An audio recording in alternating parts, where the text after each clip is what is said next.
Should you pay off your mortgage earlier? Invest. Brian, I am so excited about this because we get asked this question all the time and people want to know. And there are different thoughts out there in the financial world as to what is the most advantageous strategy. Should I pay off my mortgage as quickly as possible and get that knocked out? Or should I not pay off my mortgage and get my money working for me? And today, we hope we can answer that question. Well, of course, the answer is it depends. It depends. Because personal finance is very personal. But we did think, hey, this is one of those things. Why not do one of the tried and true things that we like to do, which is a money guy case study? We said, let's look at two different types of financial wealth builders. Let's look at debt-free Dave, and then let's look at Manny the Mutant. And let's assume that both debt-free... I wonder where those names came from. Oh, I don't know. That's just the content team just...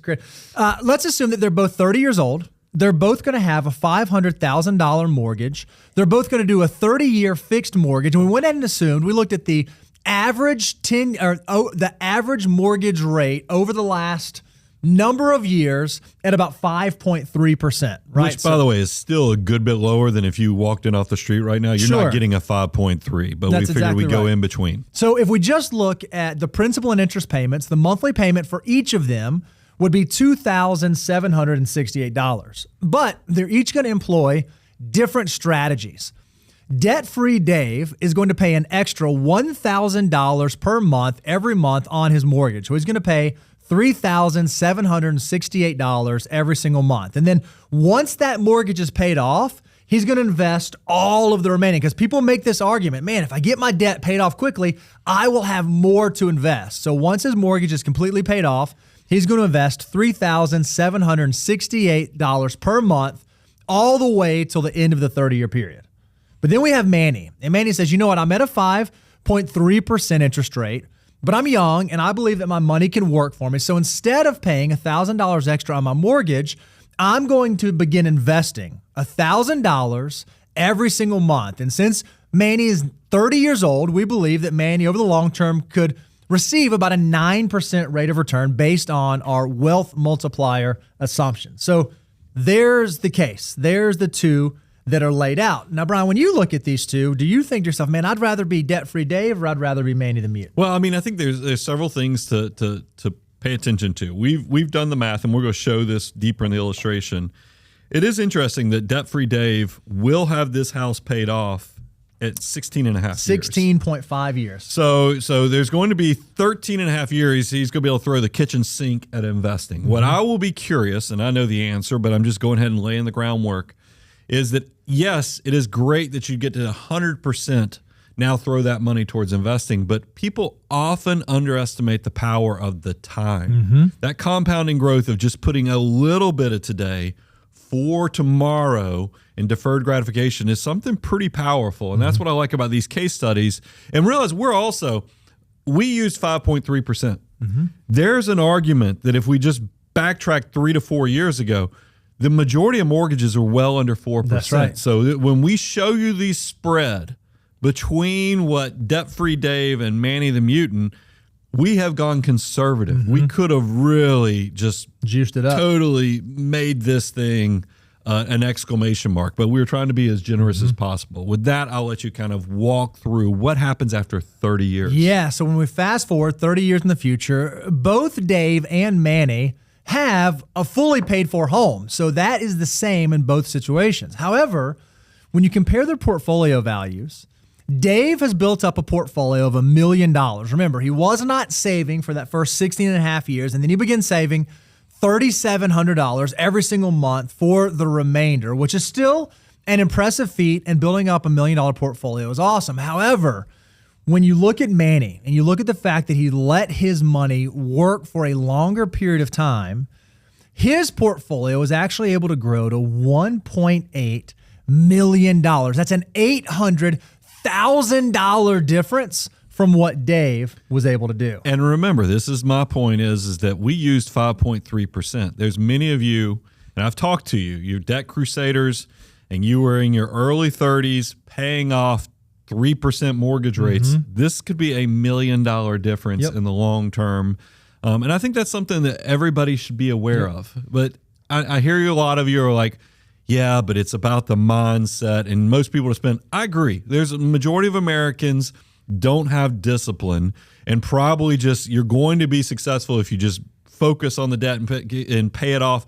But we know that there's a group of you, your financial mutants, that you are maximizers. And that's why you don't have to be a debt crusader because you know thyself and you know the power of your time, you know the value of your money, and you're doing it a different path. Now, with all that said, Bo, are there alternatives or times when maybe you throw the math out and you just still go ahead and prepay the mortgage? Yeah, certainly. In this situation, when they were 30 years old, and you look at Manny and you look at Dave, the math drives a lot of it. But let's say that you had a different case study. Let's say that you had someone who'd been paying on a mortgage for a number of years, and maybe this person was in their early 50s, and maybe they even had a really great interest rate. Maybe it was down in like the 2.75, 2.5%. And they've been following the financial order of operations, and they've been building wealth. They've been doing all the things that they should be doing from a financial standpoint. In that case study, Brian, might it make sense for that individual to go ahead and prepay their mortgage? Yeah, so this is one of those things. You guys know I've had the dream that when I was doing Millionaire Mission, because just to clarify, because I don't want people to think we're anti-paying off debt. As you guys know, I'm all for you debt crusaders. I'm like, when I meet you in person, I'm like, as long as you were saving and investing at least 20 to 25% towards your retirement goals, you can do this as a step 8 type thing, and you can prepay your mortgage. I'm all for that. But I do clarify in Millionaire Mission that really under 45, I don't want you doing that until you're paying over, because you have to ensure that you make the wealth. Post 45, your wealth multiplier is much lower. You've hopefully already made a lot of sacrifice and built up a base level of assets. Now we can start de-risking to maintain the wealth. So I am clearly, visually you can tell this, over 45 at this point. But I have been walking around with a mortgage. Now, it was very small. I think when I did the book tour, it was $90,000 was what I was sharing. And the mortgage rate was 2.5%. And I just was having a hard time because I was still making close to 5% on my cash. Even though I had the cash, I was walking around. And you guys, I've heard you. You're like, what are you doing, Brian? And it's true. I mean, because I was never a minimum payment anyway. I was already putting a little bit extra. So I'm happy to report, as of 8:48 a.m. this morning. Is that Central Time? Central Time. Central Time. I sent my mortgage company. So we went from $90,000 a year ago when I was doing the book tour launch around May to this morning. I sent them $43,161.50 to pay my mortgage off. So you are officially mortgage free. Look at that. Look at that. Printed the confirmation. How's it? This is the first time that you've been mortgage free in. When'd you buy your first house? I bought my first house when I was 24, 25. So 24 years old, here you are. There's a lot of people out there that are aspiring for this. Oh, I want to have my mortgage paid off. I want to have it gone. I want to feel the weight of that falling off of me. How's it feel? A lot of people aren't there and haven't been there. Give us some feedback. What does it feel like to be mortgage free? Well, I don't want to ruin it. I'll go ahead and ruin it for you. I mean, it feels good that because look, I had an insurance claim. This is the other reason I went ahead and decided to pay it. When you have an insurance claim, they send you the check for the insurance claim, but they put the mortgage company on it. It's a pain in the rear end to get the mortgage company to sign off on it. You have to send it. It takes about 3 or 4 weeks, adds to the process. I went there and I was like, you know what? This is one more hassle factor thing. I just need to have this debt paid off. But I don't want to ruin it. I'm not debt free. I mean, I'm Spoiler alert. I wasn't going to say it. I'm in multiple commercial real estate there's properties. So many people in here saying congratulations on being debt free, and I'm like, that's why we said mortgage free. Is that I don't have any personal debt, meaning I own all my cars, I own all my houses, but I have commercial debt. I mean, because I own several commercial buildings. If you've been to downtown Franklin, you have been around our commercial buildings that we own here in town. And I use debt. I mean, when the bank offers you these buildings at under 3% mortgage rates, It's hard not to take advantage of it. It's hard not to take advantage of that.